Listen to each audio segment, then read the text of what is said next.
Let's dive into the common places where viruses can hide in Windows 11.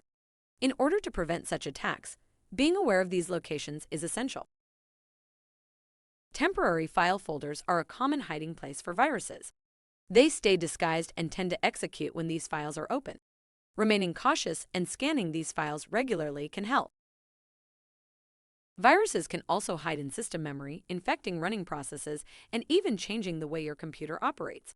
Having a top-tier antivirus guards against this. Windows Registry is another favorite place for viruses. Here, viruses alter your system configurations or controls. Regularly checking the registry for unfamiliar entries is one way to detect these.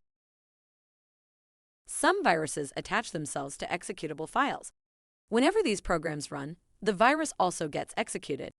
Be wary of the files you download, especially executables. Download folders are quite attractive for viruses. Sometimes, decrypted data packets bring along malware. Always scan your download folder before opening any new files. Another sneaky spot is the browser cache. Visiting malicious websites can store harmful code in your cache. Regularly clearing your cache is a good practice. Email attachments might contain concealed malware too. Creating a rule to automatically scan these attachments goes a long way towards virus protection. Always remember, knowledge and prevention are your best defense against viruses.